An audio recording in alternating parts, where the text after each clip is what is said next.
Hello everyone, I am Shumon Bishwas and welcome to our channel Doses Learning.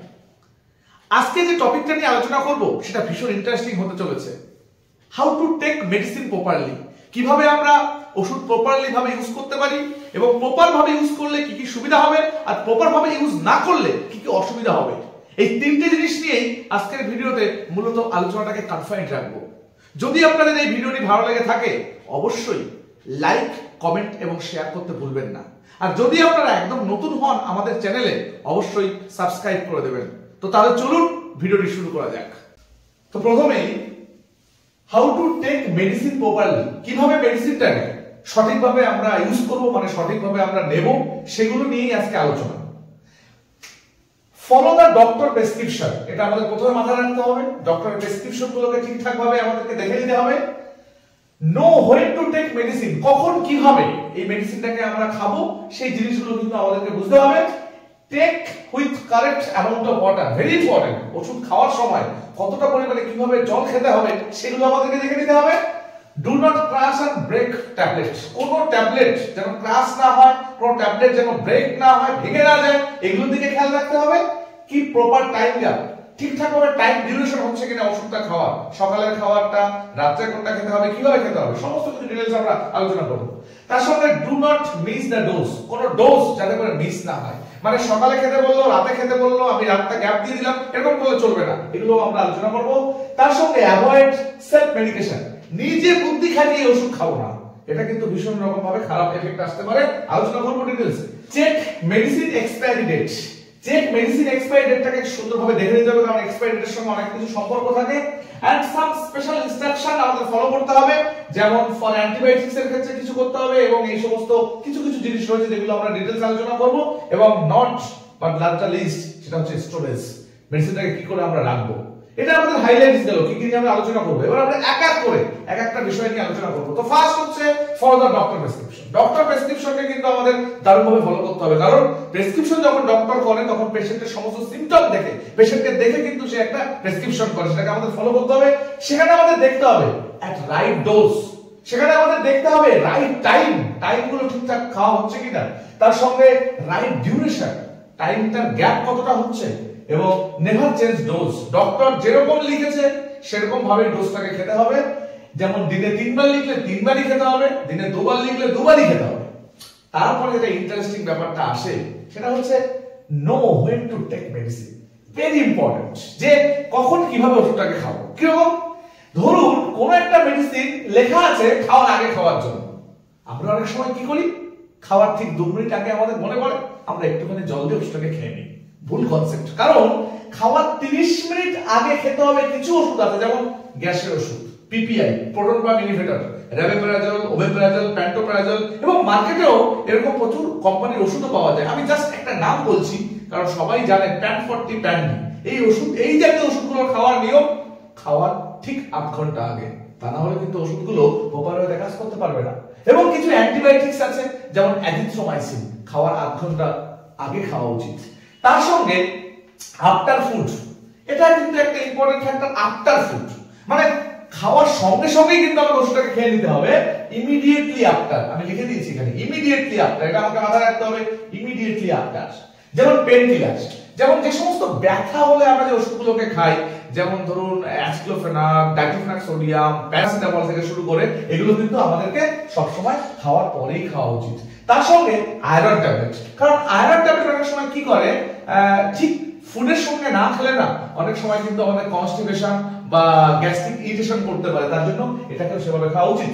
With food, যদি কোনো মেডিসিনের ক্ষেত্রে লেখা থাকে উইথ ফুড, দ্যাট মিন্স খাবার হাফ কমপ্লিট হওয়ার পরে ওষুধটাকে খেয়ে নিতে হবে, তারপরে খাবার হাফ কমপ্লিট করতে হবে, যাতে করে ওই খাবারের মধ্যে ওষুধটা মাঝখানে পড়ে যায়, যাতে করে ওষুধটা প্রপার ওয়েতে কাজ করতে পারে। আপনি যদি খাবার শেষ করার পরে ওষুধটাকে খান তাহলে কিন্তু খাবারের উপরের ওষুধটা চলে এলো, ও কিন্তু সাইডে গিয়ে অনেক রকম প্রবলেমেটিক ফেস ঘটাতে পারে। এই জন্য উইথ ফুড বললে কিন্তু খাবার টেবিলে ওষুধ, মানে খাবার ওষুধকে নিয়ে বসতে হবে, হাফ খাবার খাবেন, ওষুধ খাবেন, তারপরে বাকি হাফ খাবার খাবেন। ভেরি ইন্টারেস্টিং এই সমস্ত জিনিসগুলো।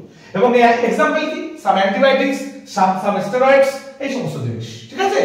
এর পরে যে জিনিসটা আসে সেটা হচ্ছে take with correct amount of water. ভীষণ ইন্টারেস্টিং একটা জিনিস, যে আমি যখন ওষুধটাকে খাবো তখন কতটা ওয়াটার তার সঙ্গে খাওয়া উচিত। জেনারেলি যেগুলো দেখা যায় সেটা হচ্ছে অনেকেই মুখের মধ্যে একটু জল নিয়ে একটা ওষুধ দিয়ে এইভাবে খেয়ে ফেলে, কিন্তু এটা ভুল প্রসেস। অলওয়েজ যে কোনো ট্যাবলেট খাওয়ার সময় 1 glass of water is very very important to take। তার জন্য কিন্তু আমরা ফুল গ্লাস অফ ওয়াটার দিয়ে কিন্তু ওষুধটাকে খেয়ে নেব। এবং আমরা অ্যাভয়েড করতে হবে টি মানে চা, কফি, মিল্ক, জুস, অ্যালকোহল, কারণ এগুলো অনেক সময় ওই ড্রাগের সঙ্গে গিয়ে কন্টামিনেশন করে ফেলে, ফলে ড্রাগের এফিকেসি কমে যায় বা অনেক প্রবলেম ফেস তৈরি হয় আমাদের শরীরের মধ্যে। এবং some medicine can causes irritation if taken without water. যদি অল্প জল খেয়ে নেওয়া হয়, অনেক ওষুধ কিন্তু শরীরের মধ্যে গিয়ে ইরিটেশন শুরু করে দেয়। সেটা কিন্তু আমাদের মাথায় রাখতে হবে, ইটস ভেরি ভেরি ইম্পর্টেন্ট। এটাকে আমরা অনেক সময় নেগলিজেন্সি করে ফেলি, কারণ আমরা ভাবছি যে ঠিক আছে যতটা জল দরকার ততটা তো ওষুধের জন্য খেলাম, কিন্তু সেটা কিন্তু প্রপার ওয়ে নয়। তারপরে যেটা ইম্পর্টেন্ট আমাদের মাথায় রাখতে হবে, do not crush or break tablets. অনেক সময় ট্যাবলেট আমরা আমাদের মনে হলো বেশি খাওয়ার দরকার নেই, হাফ ভেঙে খেয়ে নিলাম। এই ভুল প্রসেস। কোনো ট্যাবলেট ভেঙে খাওয়া উচিত নয়, কোনো ট্যাবলেট ক্রাশ হয়ে যাওয়া ট্যাবলেট খাওয়া উচিত নয়। লাইক আপনি হয়তো দূরে ওষুধটাকে রেখেছিলেন, সেখান থেকে হয়তো পড়ে গেল টেবিল থেকে, সেই ওষুধ ক্রাশ হয়ে গেছে, আপনি খেলেন। কেন খাওয়া ভালো আমি বুঝিয়ে দিচ্ছি আপনাদেরকে ভেরি শর্টে। কিরকম সাস্টেন রিলিজ বলে কিছু কিছু ওষুধ আমরা তৈরি করি ট্যাবলেটে, যেটা কি করে প্রথম লেয়ারটা গিয়ে 2 ঘন্টা পরে রিলিজ করলো, তারপরের লেয়ারটা 2 ঘন্টা এরকম করে করে লেয়ারগুলো রিলিজ করে।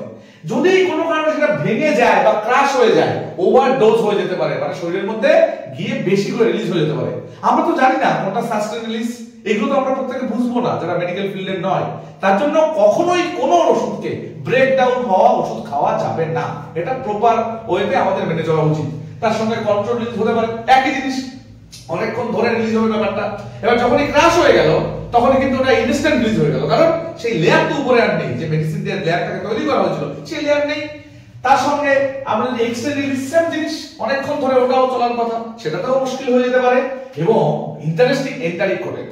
এন্টারিকোডেট মানে ইন্টেস্টাইনের মধ্যে গিয়ে রিলিজ হবে স্টমাকটা বাইপাস করে। তাহলে এন্টারিকোডেট ট্যাবলেট যদি কোনো কারণে ক্রাশ হয়ে যায়, তাহলে ইন্টারিকোডেটের ম্যাটেরিয়াল ক্রাশ হয়ে গেল, তখন কিন্তু অটোমেটিক্যালি ওই স্টমাকের মধ্যে গিয়ে রিলিজ করলো।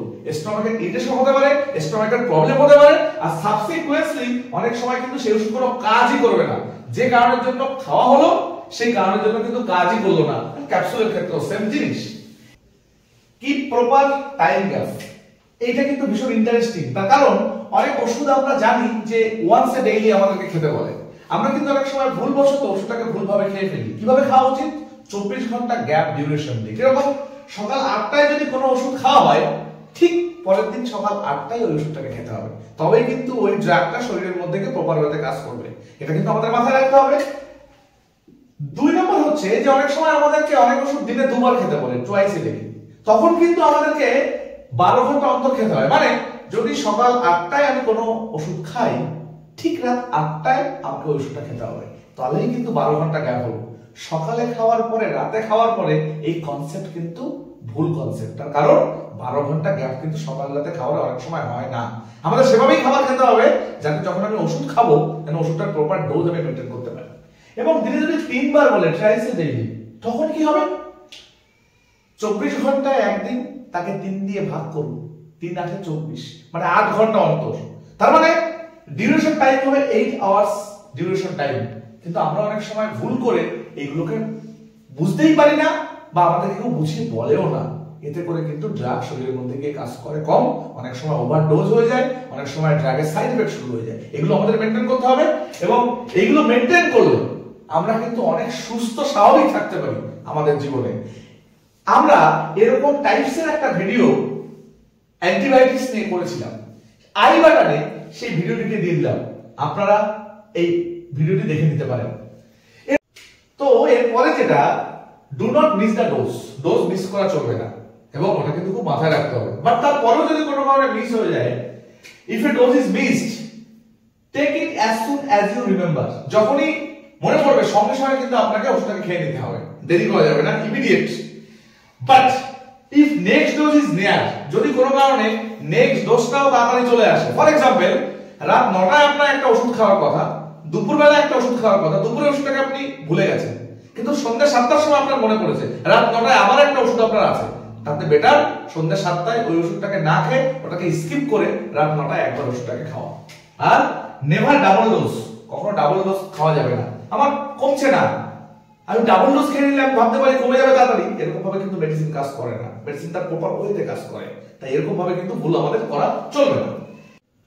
এইবার যেটা সবথেকে এখন চারিদিকে বড় প্রবলেম, সেটা হচ্ছে কি অ্যাভয়েড সেলফ মেডিকেশন। বারবার বলা হচ্ছে যে সেলফ মেডিকেশন কিন্তু অ্যাভয়েড করা উচিত, এবং স্পেশালি এই antibiotics, steroid, sleeping pills, blood pressure and diabetes জায়গা এই টাইপসের, এই যে আমরা নিজেদের মতন করে ডাক্তারি করে নেওয়া বা আমরা মেডিসিন সম্পর্কে জেনে গেছি, এই ভুলবশতর জন্য কত মানুষ কত প্রবলেমেটিক ফেজের মধ্যে পড়ছে। আজকে আমরা প্রিভিয়াস ভিডিওতে অ্যান্টিবায়োটিক্স নিয়ে এটা বলেছি যে কারণ ফিভার হয়েছে, জ্বর এসছে, সে কি করেছে, সে বুদ্ধিমানের মতন গিয়ে দোকানে গিয়ে বলছে আমাকে একটু অ্যান্টিবায়োটিক দাও, আমার জ্বর হয়ে যাবে। এগুলো তো ঠিক নয়, কোন ডক্টর কিন্তু প্রেসক্রাইব এভাবে করে না। অ্যাজ ওয়েল অ্যাজ স্টেরয়েড সে ইউজ করা শুরু করে দিল, তার সিভিয়ারিটি মনে হচ্ছে কমছে না কোনো ড্রাগে, সে স্টেরয়েড খাওয়া শুরু করে দিল। এগুলো করা যাবে না, প্রচুর ক্ষতি করবে। স্লিপিং পিল, দুদিন ঘুম আসছে না, কি হলো, দোকানে গিয়ে বলছে আমাকে একটা ঘুমের ওষুধ দাও, সে ঘুমের ওষুধ খাওয়া শুরু করলো। স্লিপিং পিল এভাবে ইউজ করা যায় না, এর ইউজ করার কতগুলো নিয়ম আছে, কখন ইউজ করতে হয়, কিভাবে ইউজ করতে হয়, এগুলো ডক্টর আপনাকে আইডেন্টিফাই করে দেবে, বুঝিয়ে দেবে। ব্লাড প্রেসারের ওষুধ, দুম করে ব্লাড প্রেসার মাপা হলো, ব্লাড প্রেসার বেড়ে গেছে, হঠাৎ করে ওষুধের দোকানে গিয়ে আমাকে ব্লাড প্রেসারের ওষুধ দাও, কোন প্রেসারের ওষুধ দেবে? হাজার রকম ব্লাড প্রেসারের ওষুধ আছে, বিটা ব্লকার আছে, কোন ব্লকার দেবে, কি জন্য দেবে, কেন প্রেসার বেড়েছে, এগুলো ডায়াগনোসিস না করে ব্লাড প্রেসারের ওষুধ খাওয়া উচিত নয়। সাবসিকুয়েন্টলি ডায়াবেটিস অনেক ধরনের ডায়াবেটিস হয়, ডায়াবেটিস ইনসিপিটাস হয়, ডায়াবেটিস মেলাইটাস হয়, কোন ড্রাগ দরকার, কতটা পরিমাণে দরকার, এগুলো কিন্তু বুঝে শুনে ইউজ করতে হবে। তাই সেলফ মেডিকেশন থেকে কিন্তু আমাদের বিরত থাকতে হবে। এটা কিন্তু ভীষণ রকম ভাবে ক্ষতিকারক প্রভাব নিচ্ছে, এবং এক সময় কি হয় না, সেলফ মেডিকেশন করতে করতে ভালো ড্রাগ আর আপনার শরীরে কাজ করবে না, যেটাকে আমরা অ্যান্টিবায়োটিক রেজিস্ট্যান্স বলে থাকি বা ড্রাগের মিসইউজ বলে থাকি। তারপরে যে ব্যাপারটা আসে সেটা হচ্ছে চেক মেডিসিন এক্সপায়ারি ডেট। ভীষণ ইন্টারেস্টিং এই জায়গাটায়, কারণ অনেক সময় আমরা এক্সপায়ারি ডেট না দেখে অনেক ওষুধ অনেকে খেয়ে নিয়েছে, অভিজ্ঞতা আমরাও পেয়েছি বিভিন্ন জায়গা থেকে, অ্যাজ ওয়েল অ্যাজ আপনাদের আশেপাশে আপনারা দেখবেন এরকম ঘটনা ঘটেছে। তার কারণ মেডিসিনে যখন এক্সপায়ারি ডেট দেওয়া হয়, সেটা শুধুমাত্র মেডিসিন খারাপ হয়ে যাচ্ছে এটা ভেবে এক্সপায়ারি ডেট দেওয়া হয় না। এক্সপায়ারি ডেট দেওয়া হয় এই কারণে ওর মধ্যে যে সলভেন্ট ছিল, ওর মধ্যে যে ড্রাগ ছিল, তাদের যে রিঅ্যাকশন, তাদের মধ্যে যে কন্টামিনেশন, সেটা 3 বছর ভালো রাখা সম্ভব বা 2 বছর ভালো রাখা সম্ভব। এরপরে ওর মধ্যে হাই লেভেল অফ টক্সিসিটি তৈরি হয়ে যায়, যেটা দিয়ে মাল্টি অর্গান ফেলিয়ার থেকে শুরু করে বড় বড় প্রবলেম ঘটাতে পারে। সেজন্য কিন্তু এক্সপায়ারি ডেট দেওয়া হয়, এটা কিন্তু আমাদেরকে মাথায় রাখতে হবে। এক্সপায়ারি ডেট উত্তীর্ণ হয়ে গেলে কোনো ওষুধকে খাওয়া উচিত নয়, প্রিভেন্ট ওটাকে মানে কোনোভাবেই অ্যালাউ করা যাবে না। আর তার সঙ্গে ম্যানুফ্যাকচারিং ডেট অনেক সময় দেখে নিতে হয় যে কবে ম্যানুফ্যাকচারিং ডেট আছে। যত কারেন্ট ম্যানুফ্যাকচারিং ডেট পাওয়া যায় তত সেই ওষুধ ভালোভাবে কাজ করে এবং এফেক্টিভ ভাবে কাজ করে। এরপরে যে জায়গাগুলোতে একটু বলবো আমরা যে স্পেশাল ইনস্ট্রাকশন ফর পেশেন্ট, এটা ভীষণ ইন্টারেস্টিং। মানে কিছু ইনস্ট্রাকশন পেশেন্টকে দিয়ে রাখতে হবে বা আপনাদের জানা উচিত যে কি, যেমন অ্যান্টিবায়োটিক্স আপনাকে ডক্টর লিখে দিল 7 দিনের অ্যান্টিবায়োটিক্স, আপনি 3 দিন খাওয়ার পরে রিলিফ হয়ে গেল, আপনি ভাবলেন আর অ্যান্টিবায়োটিক আমার খাওয়ার দরকার নেই, ওষুধটা খাওয়া ভালো না। ভুল প্রসেস। এই ডোজ কমপ্লিট না করলে আপনার শরীরে তৈরি হবে অ্যান্টিবায়োটিক রেজিস্ট্যান্স, ওই অ্যান্টিবায়োটিক আপনার শরীরে কখনোই কাজ করবে না, তাই আপনাকে ডোজ কমপ্লিট করতে হবে। For BP diabetes patient, blood pressure ওষুধ আপনি 1 মাস খেলেন, ব্লাড প্রেসার মেপে দেখলেন আপনার ব্লাড প্রেসার ওকে আছে, আপনি কি করলেন, ওষুধ খাওয়া বন্ধ করে দিলেন। প্লিজ এগুলো করবেন না, তার কারণ ওই ওষুধটা খাওয়া হচ্ছিল বলেই ব্লাড প্রেসার কম ছিল, যখনই আপনি বন্ধ করলেন ইমিডিয়েট আপনার ব্লাড প্রেসার বেড়ে যাবে, অনেক বিপদ ঘটতে পারে।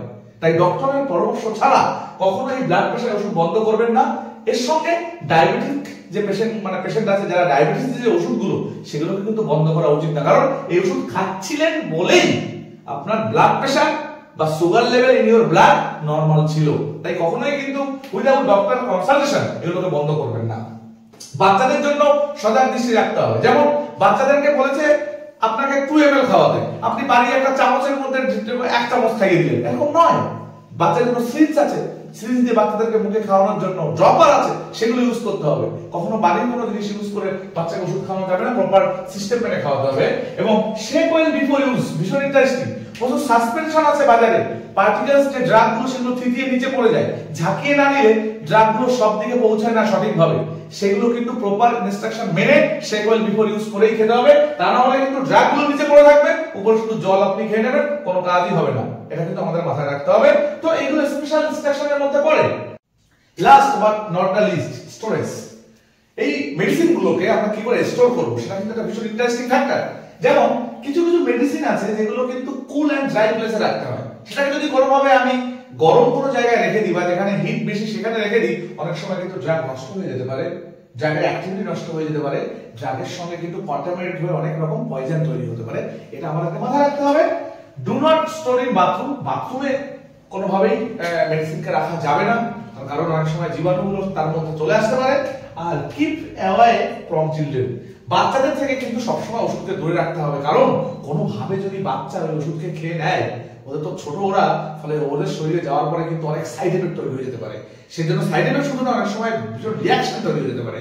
এই জন্য বাচ্চাদের থেকে সবসময় ওষুধকে দূরে রাখতে হবে, এটা একদম আমাদের মাথায় রাখতে হবে। ডেফিনেটলি আমরা রাখি, জাস্ট আরেকবার আপনাদেরকে রিমাইন্ড করলাম। আজকের এই ভিডিওটা আপনাদের প্রত্যেকের ভীষণভাবে কাজে আসবে এবং সমাজের ক্রস সেকশনের মানুষ এই ভিডিওটা দেখলে তারা কিন্তু প্রপার ওয়েতে জানতে পারবে যে কিভাবে আমাদের মেডিসিন গুলোকে সঠিক ওয়েতে ইউজ করা উচিত। যদি আপনাদের এই ভিডিওটি ভালো লেগে থাকে তাহলে অবশ্যই লাইক করবেন, একটু কমেন্ট করবেন, সঙ্গে একটু শেয়ারও করবেন। আর অবশ্যই যদি আপনারা নতুন হন আমাদের চ্যানেলে তাহলে সাবস্ক্রাইব করে দেবেন। Thank you very much.